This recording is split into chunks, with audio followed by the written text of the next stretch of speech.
Hello everyone and welcome to Drivenmad. Now in today's video I've got an exciting one. We're going to be changing the brake discs and pads on my 2012 Abarth 595. Now this is the Abarth without the Brembo calipers, so if you need a video on that, unfortunately this won't be the one for you. I have the Bosh calipers, the ones that come as standard. You can see in there, that is them. There we go. And here's the kit I'm going to be installing. So the rear brake discs are not necessary on mine. The front discs are really worn down. They're very thin. They've got a big lip on them. So the front discs are going to be changed. The rear discs I'm not going to change, but the pads will be done at the front and back. Of course, I wouldn't skimp on that. So what we've got here is Brembos all round. We've got their drilled and ventilated discs, so that you can see there, these bad boys. They are very nice, serious bits of kit, and I thought I could go cheaper and not get the drilled ones, but there's no point skimping. It's what I've got on there at the moment, and it's what I want to keep on there. You can see there, look, I've got them on there at the moment. But there's a big lip on there, and it's time for them to be changed. The pads aren't too bad, but those rotors, those discs, definitely need to be done. So let's start by getting the wheel off, and then we'll have a look in there. Okay, so the first thing is to get off this cap here, and I'll try it with a plastic pry tool, let's see. Oh, there we go. There's a little indentation on there, see, at the top. So you just put something in. Don't use a metal screwdriver if you can avoid it, because you'll scratch your alloy, and that would not be good. Now on my car I've also got some wheel spacers, so I'll have to be removing them. This is what we're working with. So I'm running at the moment, I think these are some 13mm spacers on the front, so I'll have to remove those as well. I'm going to also clean up the caliper, make sure it looks all nice, make sure it looks good, because this is my pride and joy, so I want everything to look as good as possible. And that isn't looking so great at the moment, is it? So we'll start by removing the spacer. I've opted for some gloves because my hands are going to look absolutely disgusting if not. So there we go, you can see spacer's off. Now we can see what we're working with. So we've got nothing securing the actual disc to the hub itself, because I've just taken off the spacer which was screwed to it.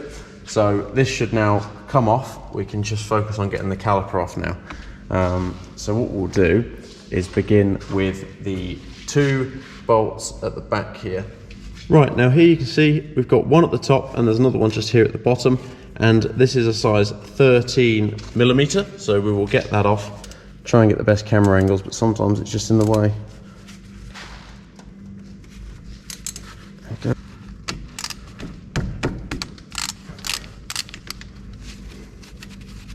So we'll undo the bottom one fully. So I'm going to be nice and careful. Just pry that up, you see there, like so. That should now lift off, and we can get the pads out. So if I now pull that, it should just flip up like so. And the pads, you can see here, use these metal clips which will just pull out. There we go, there's one, see? And the other one is on the other inside here. So we'll get that out as well. So what we'll do is we'll just take off the other 13 at the top now, which is pivoting on, and then we'll hang this part of the caliper up the top. And that is completely free now to then come off. And what we'll do is put the bungee through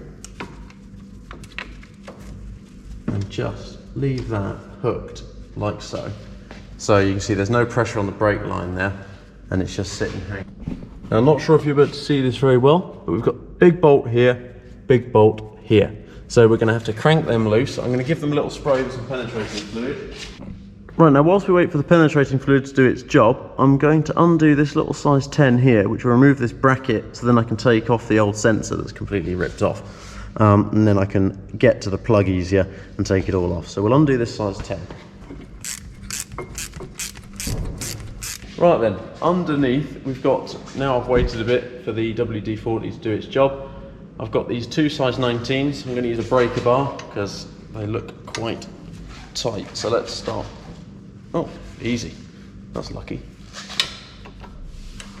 These are normally very tight bolts. Let's get them on.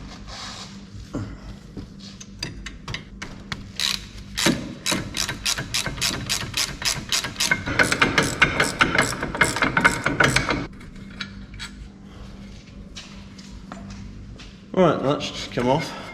There we go, and the disc. All right, now on the actual sensor side of things, I believe I ripped that out. I think that's what happened because I didn't have a warning on the dash. I think when I pried the caliper up, I actually ripped that out. So what you should do is disconnect it before you undo anything. Undo the sensor because you'll rip it otherwise, but it doesn't matter because luckily that bit goes into the new pad. So I've got a new section, but it's just a little clip here, and you basically pop that out like so. See that? And that's off the old brake pad. So luckily I've got a new one. All we're going to be doing is transferring this little bracket over. Right, now on the actual bracket front, I'm going to completely strip these apart. I'm going to take, these are the slider pins here, you can see they squeeze in and out. So they've got grease in there, and that's what the caliper slides on, slider pins. Now, what I'm going to do is actually take this apart, fully clean, degrease, and basically get it back to immaculate red, because this should be, look, if I rub that, look, it's red underneath there. So what I'm going to do, completely strip it back, clean it, and re-grease these slider pins so that they are in really good condition. And you can see that the actual rubbers are perfectly fine. So what I'm going to do is just strip it apart and clean it. So these little plastic tabs, they just pull off. Plastic tabs, metal tabs, they just pull off there. Sorry. So they pull off.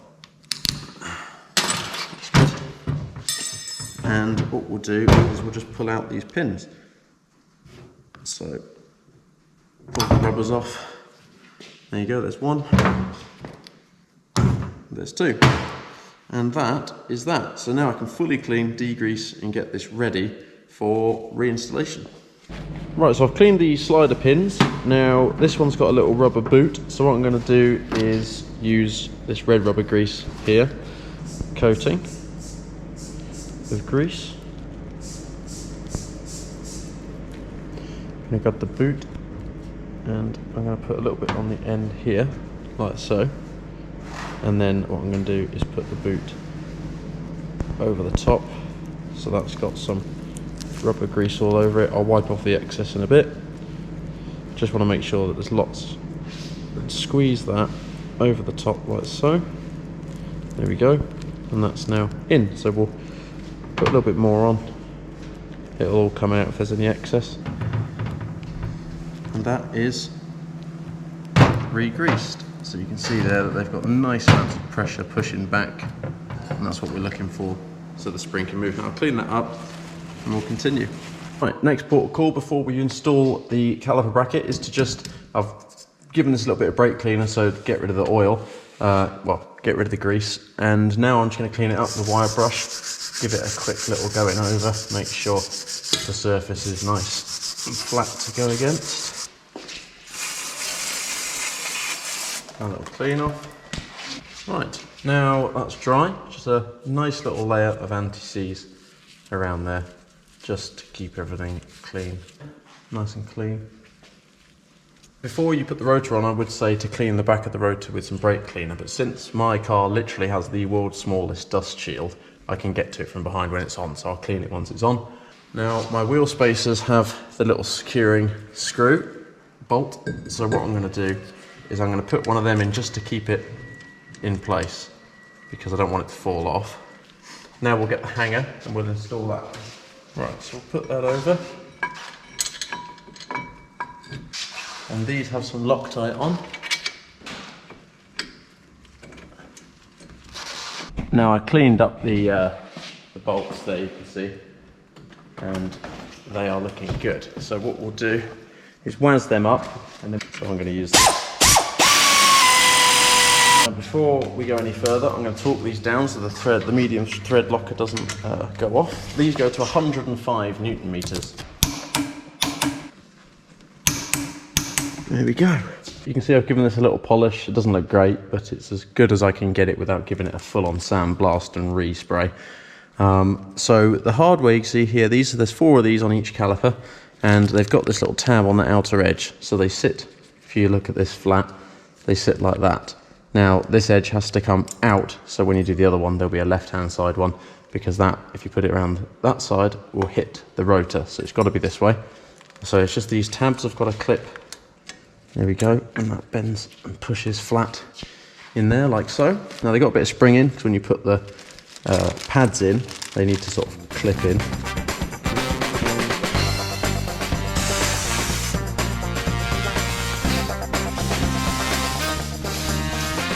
Put him in. So that should just sort of push the clips up, you can sort of feel that go, and then slot in like that. Just make sure that's pushed in nice at the bottom. And we've got the one with the sensor now, so obviously one sensor goes per side. So we've got this side sensor. Right, there we go. So we've got that in place, both of them. Now we've got to keep the sensor free. We'll plug that in after we've done the top part of the caliper. Right, now we're going to bring the top part of the caliper down. Now we may need to push the piston back. Right, and here I've got a piston pusher. Now some Fiats, if you're doing this on a Panda or something, the pistons need to be turned to be pushed back in. So there's a special tool you can get for that, which is online. But these ones just get pushed back in. So I'm going to be using this simple just push job. Now the only thing I can say is make sure you to undo your reservoir at the top so the pressure doesn't build up and blow any lines. And I suppose from here we'll just give it a crack. So you can see here, I'm literally just pushing that. Not much pressure on there at all. Push that back in like so. Release the pressure, take that off. There we go. That's in. Now in the Brembo kit I got 2 new size 13s to put into the slider pins with thread locker already on them, which is good. So we'll put them in. Now if you can see here, the slider pin has a flat edge on the top there and a flat edge on the bottom, which locks into the caliper. So when you tighten them up, they don't spin. And obviously lining it up to get the bolts in, you need to turn them to be flat like that. Right, there's one snug. There's 2. 30 Newton meters isn't much.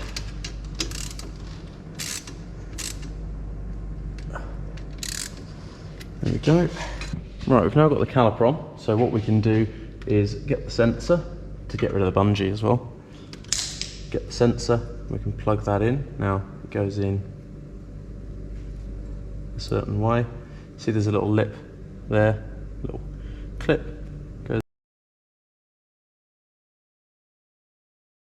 Right, so the sensor's now plugged in, you can see there. So what we need to do is, 1, push this little rubber grommet back into its position here, which is just a little metal hole which just pushes sideways in, nice and easy. And we've also, just to finish this up, got the bracket which holds the line in here.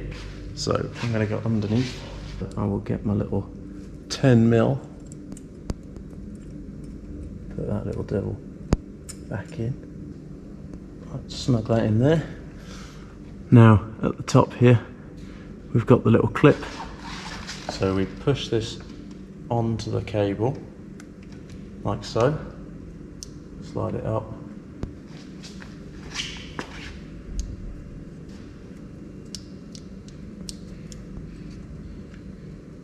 And then that will just clip in there.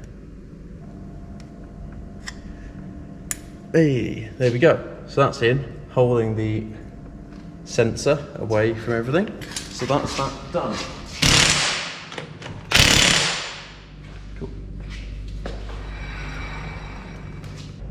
Now, moving on to the rears, if you're changing the rotors as well, it's exactly the same procedure as the front. Take off, lift up the caliper, take the pads out, take off the hanger, remove the disc. Obviously, you can put it straight back on if you want with the new pads. You don't have to remove the slider pins like I did on the front. But I thought since I've got them off, I'll re-grease them. And then, of course, put it back together. Now, for me, the rears, they've got no lip on them, and these have definitely been changed before the fronts, so these are pretty good condition. I'm going to clean them up, maybe give them a lick of paint, I'm not sure. I'm going to see what they look like when they're clean, but for now I'm just going to replace the pads on the rear. But if you are doing the same as the front, it's identical at the back. You got the hanger, everything's exactly the same, but just a little bit smaller, and there's a little bit better access. So let's get this off and we'll change the pads, and then I'll give this a clean up and we'll see what it looks like.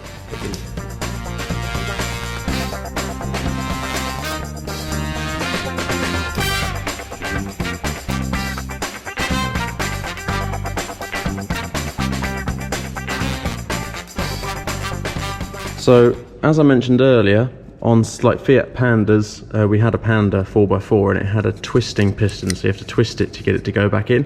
And clearly they use the same calipers on the back on the Abarth. So I'll show you the tool now that you need to use to wind this back in. Of course, leave the reservoir open so no pressure builds up.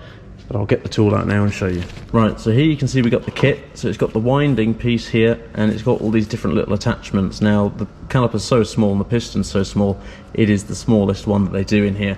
And you can see that it's got these little 2 raised prongs in there. So the holes that are in there grip onto the piece there, and then those 2 bits go into the piston, and you turn it and wind it back in. So let's go over and do it. So I'm just turning that, being very slow, because I don't want to rush off any pressure anywhere. And if you need to adjust this plate, it's just you turn this like so. But it's just a tightening motion to wind that piston in.